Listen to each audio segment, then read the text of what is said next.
Hey guys, welcome back to another Canadian Soldier Reacts video. So since I did that first one, I've been getting a lot more of these people reacting to Canadian training coming up in my feed. I guess it's the YouTube algorithm. And one of them caught my eye. I watched about the first minute of it or so. And I realized pretty quickly that he's talking about my old regiment. I don't know if it's my battalion or not yet, but my old regiment. So I figured I would do a reaction in real time so you guys could get the inside scoop on what's really going on here. And maybe I'll answer some of his questions. Who knows? Keep in mind, I ended up as a master corporal, which is the first rank of combat commander. Master corporals will command a section of 8 to 10 guys in combat. And I was in from 1987 to 1998. So my knowledge is going to be a little bit older. But let's see how it goes.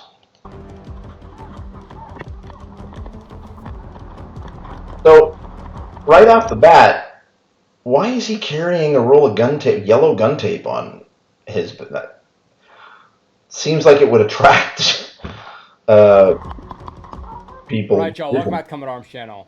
All right, so today we're checking out something from the Oh, Canadian Armed Forces. okay, This that's is the funny. Maple Resolve exercise. Now, from my I understanding, this have is that basically helmet. the biggest exercise that the Canadian Army will do prior to some sort of deployment. Now, it sounds a lot like our NTC or JRTC, and looking at the description.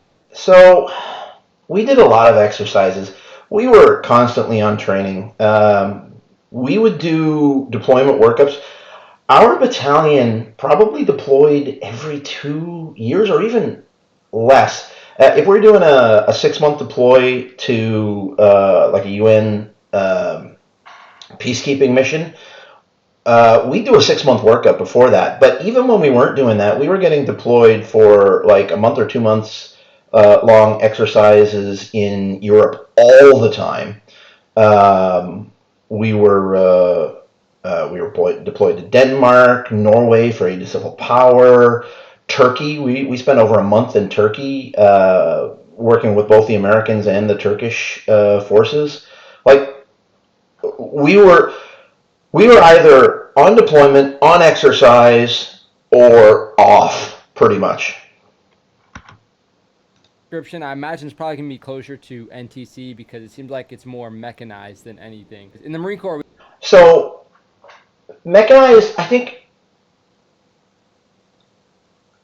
all three of our battalions were mechanized. My battalion was the first battalion, and we were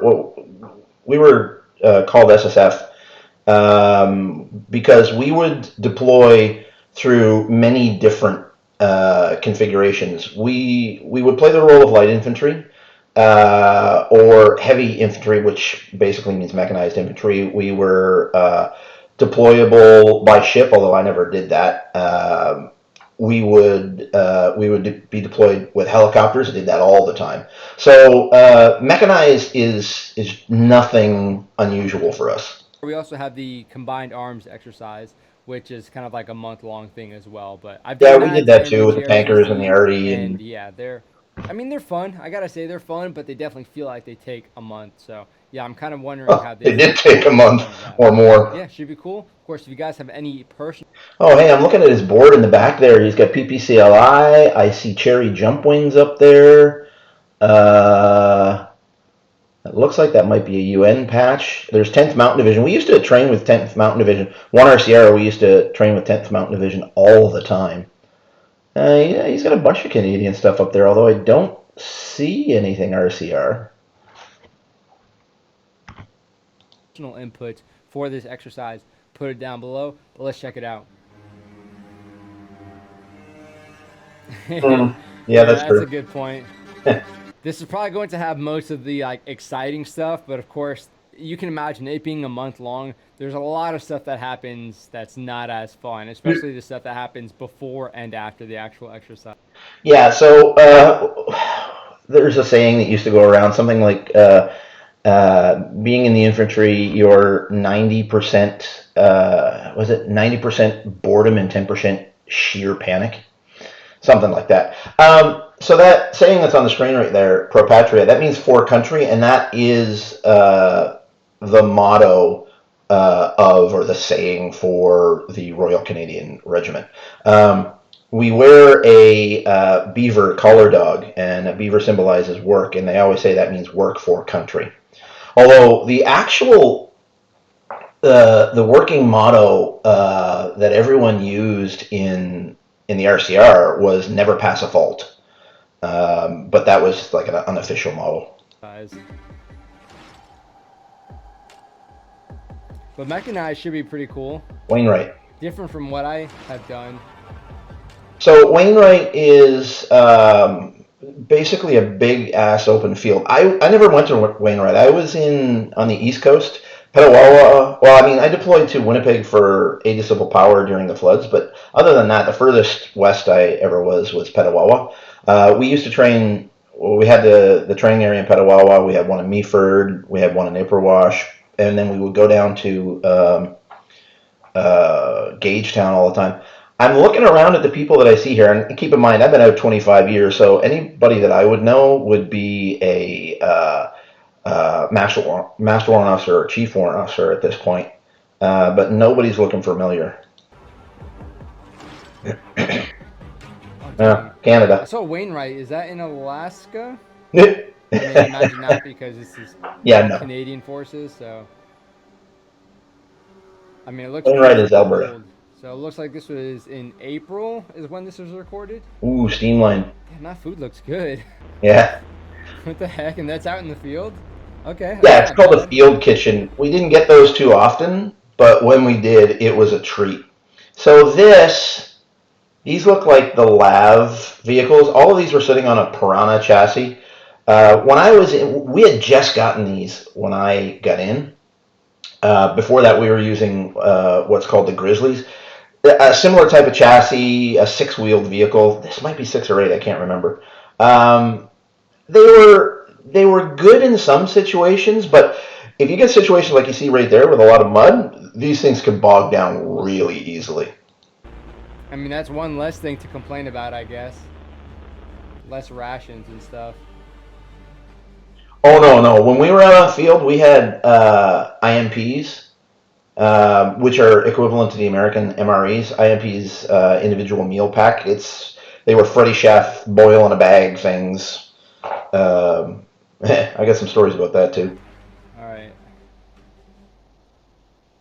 I think it's kind of Maple Resolve. Okay, so this is combined arms. Wait, what? What the heck? Was that the announcer from Halo? I know that announcer dude has I think it's a cameo, but you can actually request for him to say certain things. So I wonder if they actually paid for that just for this video, and if that's the case, that's pretty high effort, and I gotta say it's a pretty cool touch. But yeah, so this is all mechanized stuff, so it looks like they have the tanks here. Now Yeah, so the tanks are going to be RCD or is it Fusiliers, Royal Canadian Fusiliers, I think. I always worked with the RCD, so I can't remember who the other ones was. There's 2 tank regiments in Canada. This, I believe, is the Leopard 2 tank, although I'm not a tanker, so someone can correct me if I'm wrong. And we used to do combined arms exercises with them all the time. I noticed they were also wearing face paint inside the vehicles, which, I mean, I guess it makes sense, but I never even considered that they would actually put in that effort. Well, there's 2 reasons for that. One, yeah, if you're in a vehicle and you've got this bright white shiny face, it's going to stand out, and then that's going to become a target for snipers. But the other thing is we dismount like all the time, and even the drivers in some situations, not often, but in some situations, even the drivers will dismount. They'll leave the vehicles in a vehicle park, and we'll go do section attacks. Which is kind of cool to see. Okay, so they're starting with a live fire. This is cool how they're getting online. So you have tanks, and then the Bradleys. I don't even know what they have, to be honest. Yeah, so that's the Kodiak, I believe, is what it was called, LAV chassis. Someone correct me if I'm wrong there, but I seem to remember it being a Kodiak. And the tanks are Leopard 2s, I'm pretty sure. That's not a Bradley. I don't even know what they have for their mechanized vehicle. I mean, we have the Strikers, but that looks different. We're going to dismount here. 3 up T. Dismount, dismount. Strikers? I thought Strikers were British. Tango 3-4, this is the 1-1. You can punch now. Over. He doesn't sound British. Yeah, the quality is pretty good. You heard? That almost sounded like a sound effect he added. Alright, so they're dismounting. This is something that I always thought looked cool, but I never did myself because I was always light infantry. Oh, we did it all the Dismounting time. around the vehicle. So this is something about light infantry. We hated light infantry because light infantry, like we did both roles. We did mechanized heavy infantry and we did light infantry, but all light infantry really means is you carry everything you need on your back. We were carrying way more in the light infantry role than we were in the heavy or mechanized infantry role. We hated it. And sort of moving up with it. Yeah, this is common. So I'm guessing. So 1-1. I imagine that's like first platoon, first squad leader. So I guess this guy's a squad leader. I'm not too. No, 1-1 would be first company, first platoon. See, now I was in 1 RCR, so we had 1 platoon through, I think it was 9 or 12 platoon or something like that. So we had 1-1, and then there was like 1-1 Alpha, 1-1 Charlie, things like that to designate different people. I don't know if the other battalions. No, I think they used similar. I don't know. They may have used similar call sign numbers as we did. I can't remember, but it's definitely company and platoon. Too sure, but it looks like this is probably roughly the size of a squad. Section. But they're kind of just walking up and engaging something. Well, this is a live fire exercise. With They're all the engaging engineer tape targets. in the world. Dude, that is a nice thing for the vehicles. Breaking the brush for you. Yeah. Yeah, it is. It's a lot easier to do that than to go without. All right. And I don't understand vehicle tactics so much, but it looks like they're sort of chilling behind this crest here. And they're calling up engineers, I guess? Yeah, well, in this particular case. That. Yep. Yeah, that was nice. Nice. Okay, that's cool. That thing's moving. Yeah, I'm not sure what vehicle that is, if I'm being honest. Yeah, I'm pretty sure it's a Kodiak. You guys already know I On don't a Piranha know chassis. anything about these sorts of vehicles. I was always light infantry. Alright, so they're doing some bounds.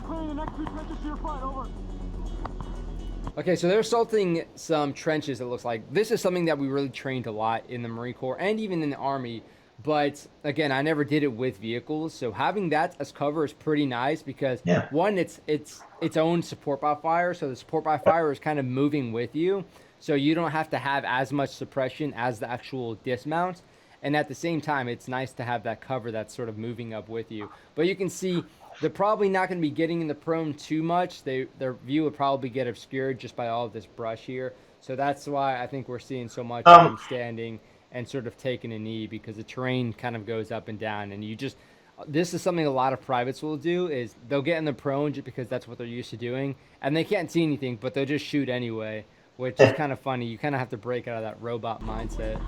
Yeah, so he's right about everything that he's talking about here. Probably one of the biggest reasons that you're not getting into the prone. I mean, he's right. If you get into the prone, you probably can't see anything. You see how it's rolling like that. If there's somebody down in that little gully there with a Carl G or anything, they'll rip these things apart.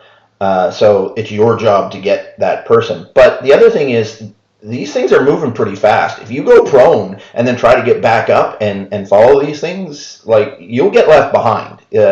When these guys are moving, they're moving fast. Looks like fun, though. Oh, he's got the grenade Yeah, it was launcher. fun. Hell yeah. So I guess they're attacking that little, This is 1-1. We are 50% way to the objective right now. More to follow. Over. that technical target they got right there. Oh my gosh. Okay. That was an odd move. I mean, it looks cool, but for him to just unload into the ground. So he wasn't unloading into the ground. He was unloading into the that's a target that's right there, a pop-up target. This is a live fire exercise. So what he was simulating was putting those rounds into that body that was sitting there to ensure that the guy wasn't playing dead and was going to jump up and shoot him afterwards. With his buddy right there, that is not something we would be allowed to do. So good on him. Live fire exercise. You get away with a An lot more excessive live double fire tap, exercise. but I'm not gonna complain. Although if the range safety officer saw him doing that, he might get in shit. Okay, so I'm guessing he might be a team leader because that guy looks like he's taking charge of a few different teams. Yeah, he's likely the master corporal or the sergeant. The terrain is gnarly, and they have a lot of freaking vehicles. Moving up with the tanks too is freaking sweet.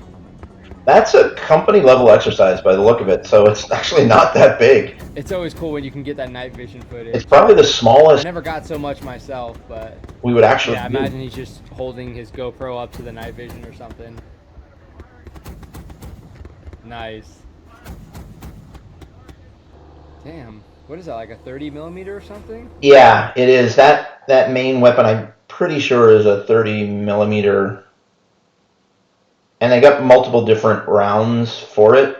I don't remember what they all are. Like I said, they had just come in. We were maybe 1 or 2 years into them by the time I got out. It's a pretty big gun. Before that, we had 50 cals.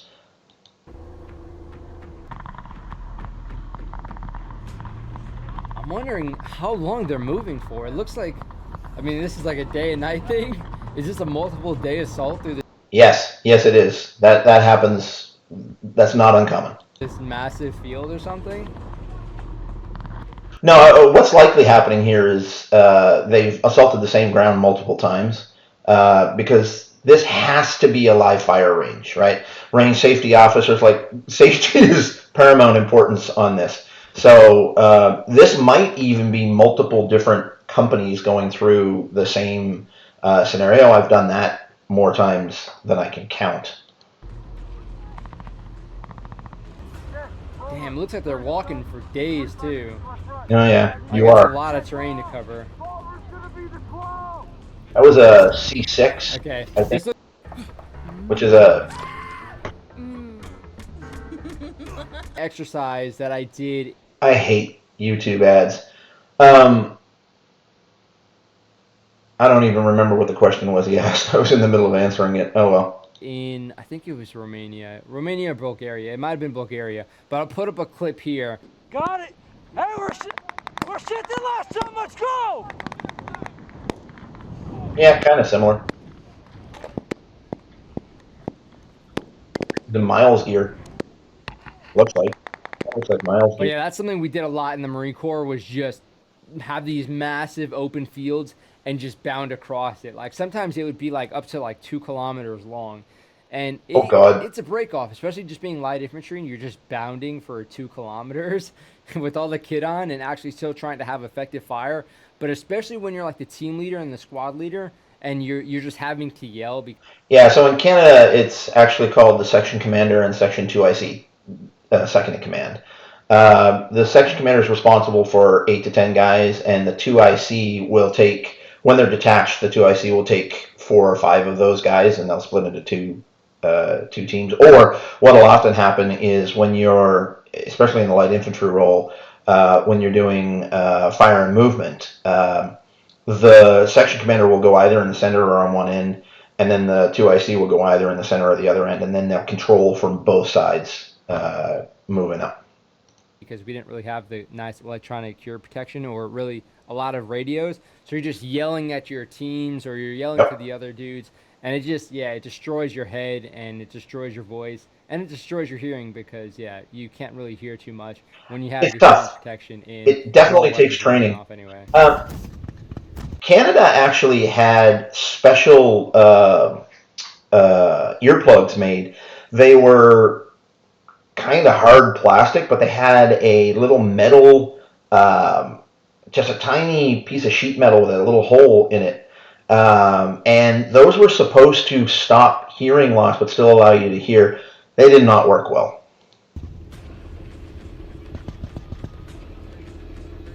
It looks like fun, but again, this is like a month-long thing, so I imagine this was like a multiple-day process. Yeah, You can kind of see with the night. it almost certainly was. Why they're concentrating on this so much, I'm not 100% sure. Maybe because it looks cool. Sick. I wonder if they actually had targets. I didn't see what the targets look like. Oftentimes, the targets out there are going to be just old hulls. Just hulls that have had the crap shot out of them already. Yeah, so this was something that happens a lot in heavy infantry too, is you're going to pack 5 to 10 guys in one of those things, depending on the situation, plus gear most of the time. So when you're inside those things, it is not fun. You're packed in like sardines. You're sweating your butt off. You're probably getting sick because of the movement and the diesel fumes. And then when that door opens, you've got to be out and on your way and attacking the objective. Their gear doesn't look that comfortable, if I'm being honest. It's not. So it looks like he does have a ballistic vest, and then he's also got the webbing on top of it. I hate doing that. It's just hard to get your gear nice and tight when you have the body armor and then the webbing over it. Yeah, so we had a couple of different things. We started with actual web gear. When I got in, there was a 64 pattern that was just going, it was out by the time I had just gone out by the time I got in. Then we had the 82 pattern web gear. Then we went to what were called load-bearing vests. Looked like a fishing vest. And the flak vest was always underneath that. And then this looks like some new kind of web gear. I never use this. I mean, I guess it's easy to shed layers, but I just would rather have one layer. No, you don't shed the layers. Tight, but You wear it all. It's also a unit SOP kind of thing. But yeah, that can be, it's just annoying having that many straps and having that many layers of gear. Yeah, it's true. I'm liking the camouflage netting they got in their helmets. And this dude's just being a savage, just putting his machine gun up next to this, what would be like a dead dude, I guess. Yeah, that's a C6, 7.62 millimeter. All right, now these guys can fully be automatic fun outfit. because you have the pop-up targets, which looks like they're not really popping. They're kind of just up, which is not as fun. But yeah, they got to do some work. Damn, it must be like a nightmare to try and keep everyone online with the vehicles. Oh my lord! With the terrain like that, it tends to funnel people into each other. That guy on the left So did yeah, not look our trying to manage all that must be kind of a pain in the butt.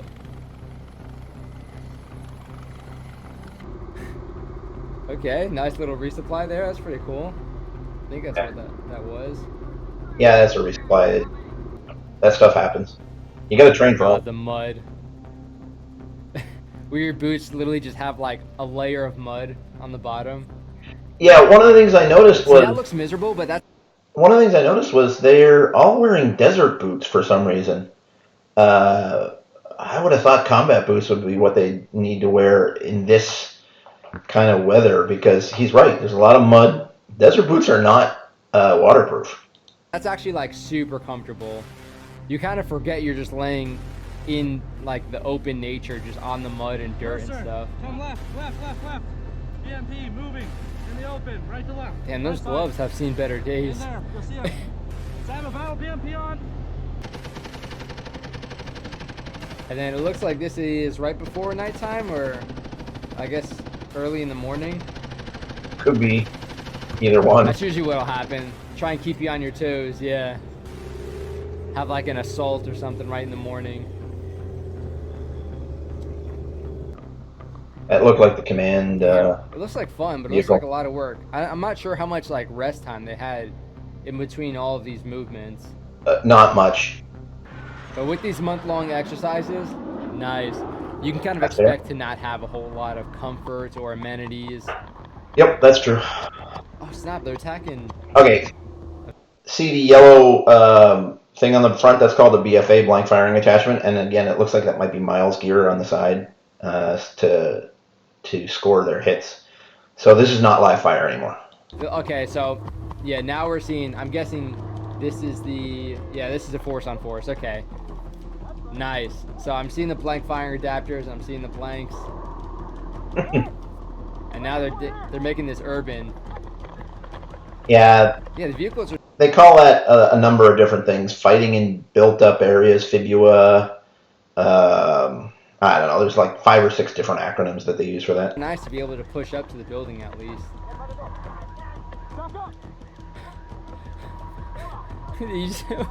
What? Oh, they're dead. Okay. Oh, they got I hear hit. I hear the Miles gear. Yeah.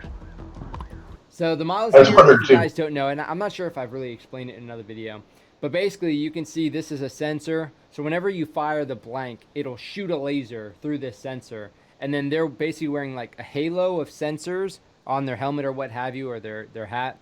And They'll on their also have lasers Yeah. sort of on their body. Yeah. And if this sensors on their body. So if the laser hits one of the sensors, then that means like you got shot. Sometimes it does like near misses too, so you'll kind of hear that.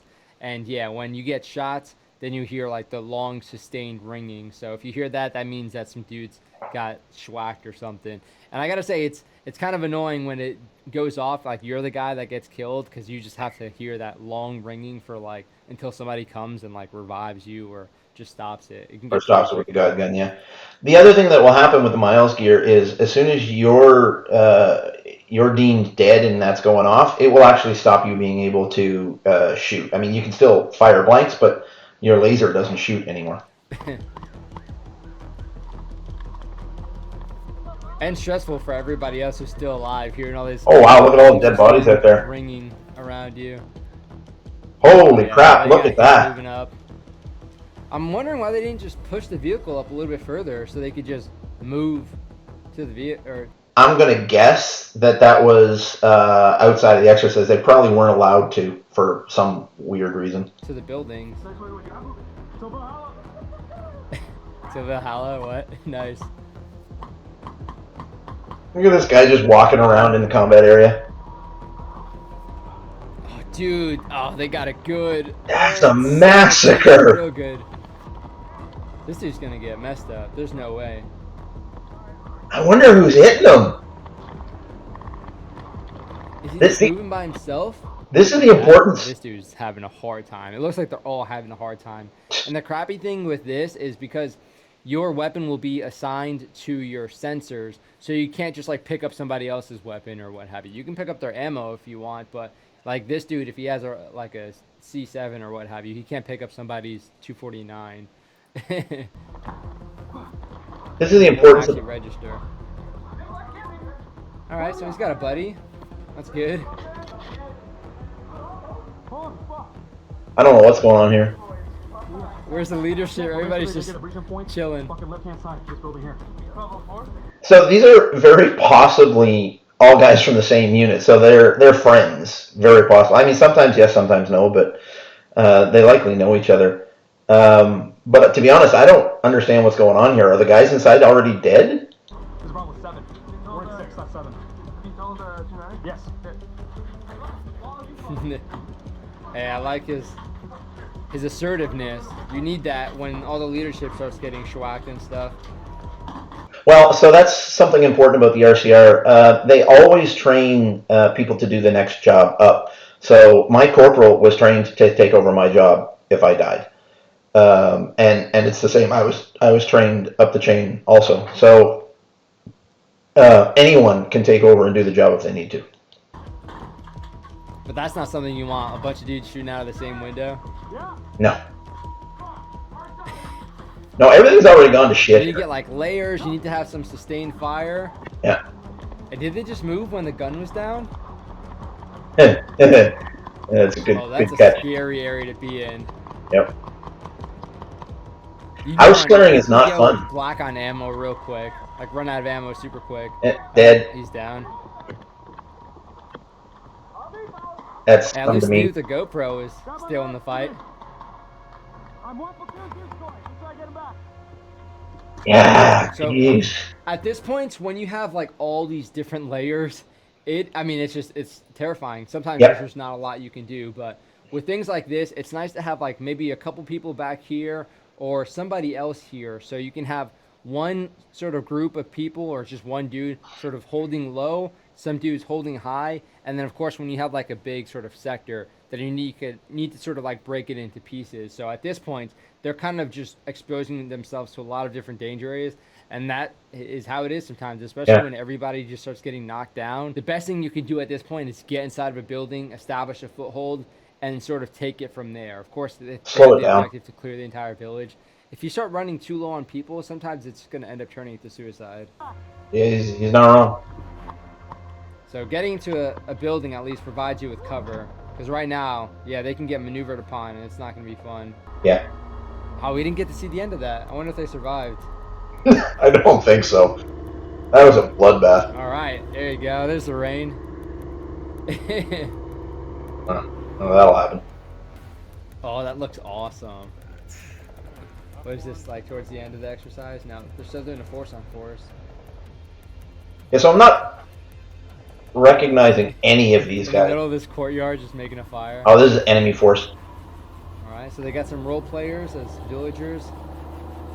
It's nice when you can get that because it adds a lot of the realism, especially depending on what these guys are actually deploying to do. Usually these rotations will have like, I mean, it depends. In the Marine Corps, there wasn't a whole lot of leniency with how you can do the training. It was pretty much just assaults and it was pretty much cookie cutter. But Yeah. there are certain exercises Same. that can supplement that, like the immersion trainer in the Marine Corps, where you bring in a lot of role players and you make that mission specific to what you're going to be doing on deployment. And the JRTC kind of has a few different sort of scenarios that'll sort of make it a little bit closer to what you're probably going to be doing on deployment. So sometimes it can be changed up, sometimes it's a little bit more cookie cutter. Yeah, so maybe I was wrong in my initial assessment of what he's saying. The tactics that you're supposed to use in order to carry out any particular attack, they're going to be very specific to the situation. You know, whether you're mechanized, whether you're dismounted, there are very specific things that you have to do, and it has to be done that way. The exercise scenarios themselves, they vary widely. And honestly, strategy and tactics is left up to the battalion commander or the company commander level, and sometimes even the platoon commander level. And we'll move people in ways that we hope the enemy doesn't expect. We get a lot of latitude actually in how we can execute those kinds of things. But when it comes down to the actual, section attacks and assaulting the position, it is very strict, and safety is paramount. Nice. Hell yeah. Yeah, we did this all the time. We did that all the time, too. Those trees. Yeah, that thing is moving too. Oh, All those things are fast on hard ground. Damn. They're flying super low. I guess to avoid like sort of detection or sort of other weaponry, but damn, that was hella low. That's not uncommon. Alright, so they're attacking another compound now. Yeah, this one doesn't look as complicated, which is nice. I imagine they revived everybody just so they can get the reps in. Oh, it's very likely a different company you're looking at. And you can see here, this is actually wired up as well. I think it is, but yeah, Yeah, I there's think it is. also systems for the vehicles. Yeah. So there's actually like anti-tank simulators that will shoot like a big laser or something, and that could actually knock out the vehicles. So you do need to watch out for that as well. Yeah, so we have what's called tow teams, tactically operated wire-guided missiles, anti-armor, and they can set up in the mounted and dismounted roles. And then there are a number of other weapons that can take out, even in some cases, an M72 can take out one of those things. You can get a mobility kill or even a turret kill on those things. So the vehicles are not invulnerable, and that's why we dismount the infantry. There's two reasons, right? First is the vehicle's a big target. Yeah, it's a great weapons platform suppressive fire, that kind of thing. But it's a magnet for anti-tank. And if there is a dismounted soldier with an M72, a Carl G, well, if it's a tow, you're never going to see them because they're 5 kilometers away. You're just dead. But if it's something closer in, it's the section's job to identify that person, take them out before they can take out the vehicle. Sorry, 1-1. Dismount.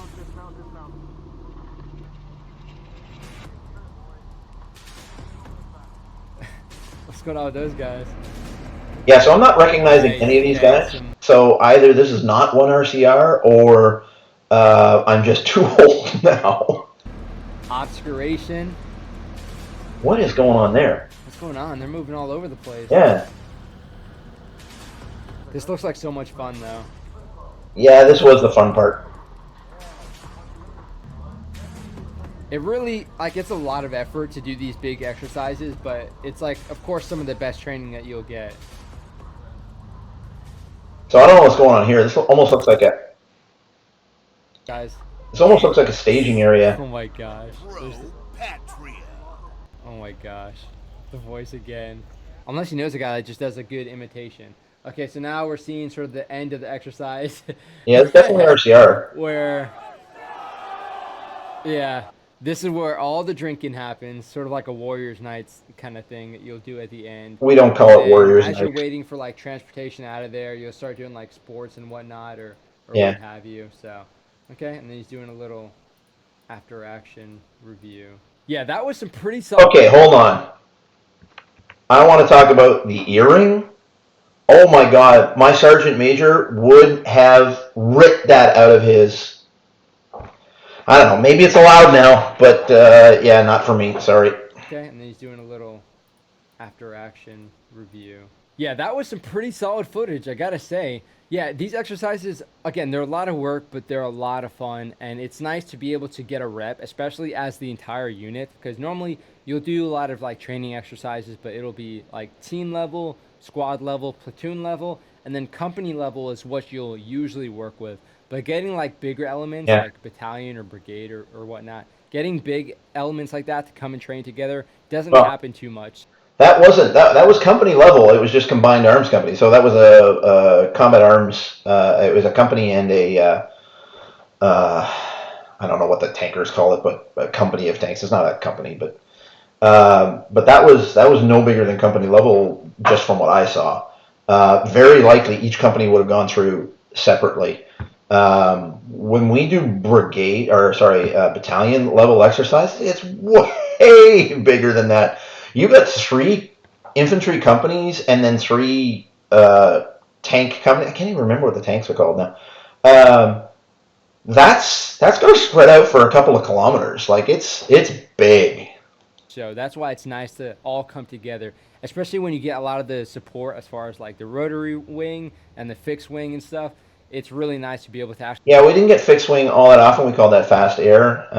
And rotary wing, we didn't really refer to them as that. We just call them helicopters.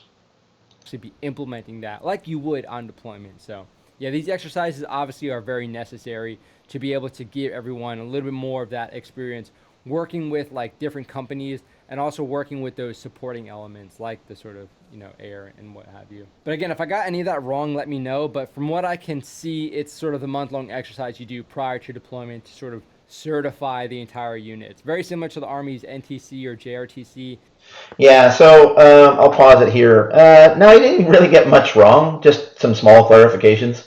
And like I said at the beginning, that is something that we did often, not necessarily working up to deployment, but also working up to deployment. Yeah, we did that a lot. So anyway, thanks for watching, guys. Please like the video if you liked it, subscribe, make some comments, talk about it. And if anyone from the RCR is watching this and I got something wrong, or if you recognized anyone, let me know. I'd love to know which battalion that was. So take care, guys.